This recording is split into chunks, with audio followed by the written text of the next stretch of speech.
Hey guys, Auntie M here at Epcot today, and I'm about to give you some tips on how to do Disney on a budget. Stay tuned. Okay, so let's start with what is easily the most expensive part of your trip, and that would be your tickets and your hotel. Now, this is not sponsored. I just want to go ahead and say that up front.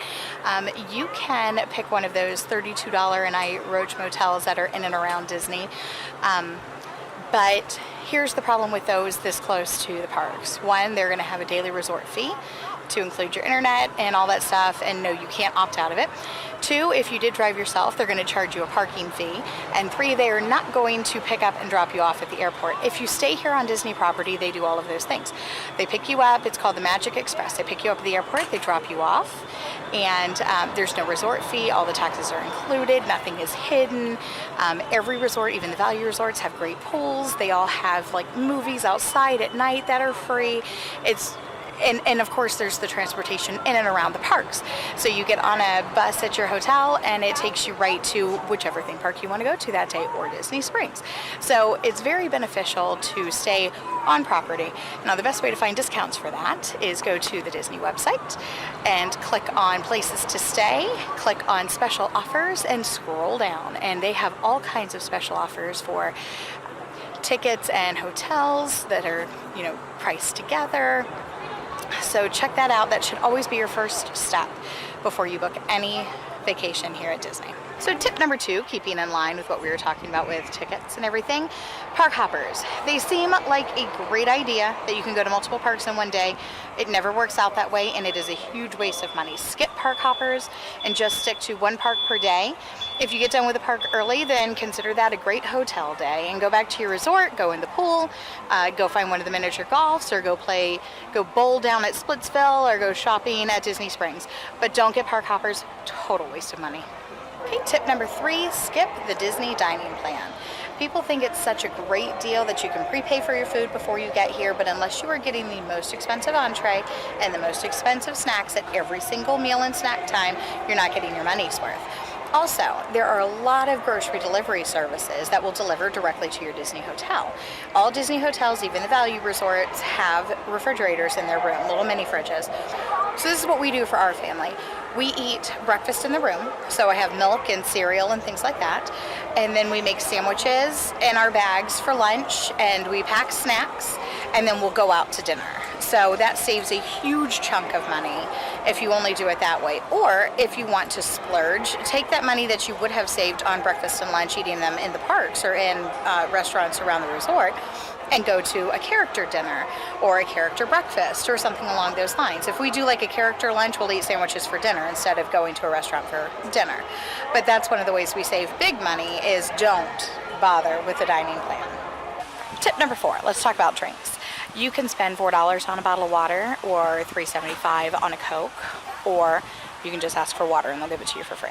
Another thing we like to do is, if we're in a soda kind of mood, or if you're a soda kind of person, have it delivered with your grocery delivery, like cans of soda or the 20-ounce bottles. Throw it in your bag and then just ask for a cup of ice. So, then you're not paying that much for all the soda. And the last thing I'm going to say about food is tip 5 is get a popcorn bucket. If you are people who like popcorn, the bucket is $10, and then it is $1.50 to refill. So if you are, it's $4.25 for one thing of popcorn. So if you're going to refill it a couple times, it's worth the investment to spend the $10 and then refill this. And because we're local, we refill it a lot. Okay, tip number 6. If you are close enough, or you don't mind driving, and you happen to love camping, the cheapest possible way to stay here is to camp at the campsites at Fort Wilderness. They go for as low as $53 a night. So last year we camped out here. It was $243. We stayed 4 nights, and that's with all of our taxes. It cost us $243.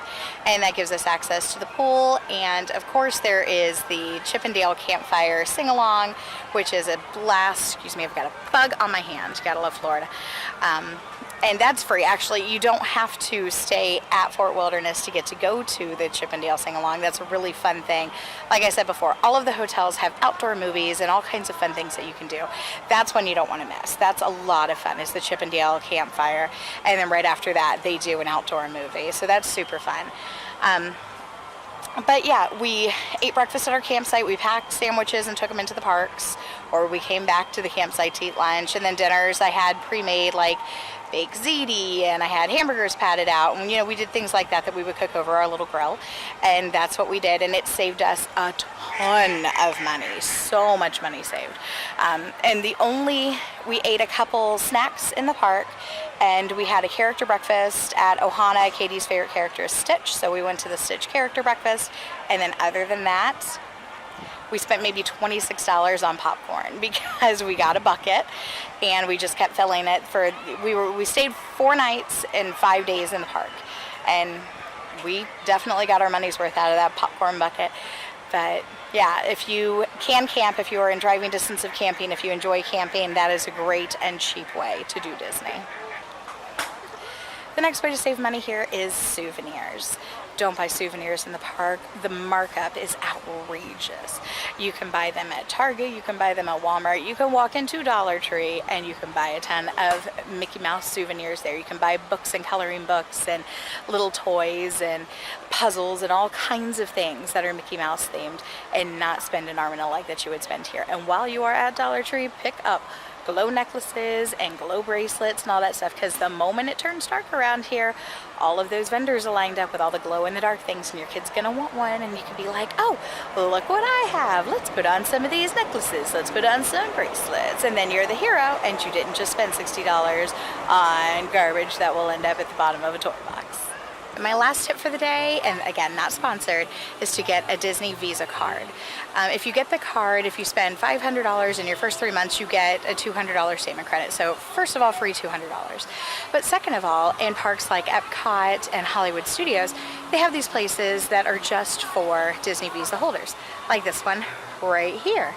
You have to have a Disney Visa card to be able to go in there, and you get free downloads of the pictures they take with the characters in there. So it's a great perk, and instead of having to spend $15 per picture, you can download those pictures, you can have them printed anywhere, because you have complete access to download all of those pictures and you have the rights to them. So it's a great way to get free character pictures. Alright guys, I hope you enjoyed these tips and tricks. If you have any tips on saving money at Disney, leave them in the comments down below, because we would all like to learn new ways to save money. And if you used any of these, let me know how they went for you, and I hope you have a wonderful trip the next time you come to Disney. Thanks for watching, guys. Bye, Facebook. Bye. Bye, Facebook. These people, I'm going to leave them here. No. I didn't say anything. That was Natalie. You have to take me home. It's my birthday. Alright, I'll take her home.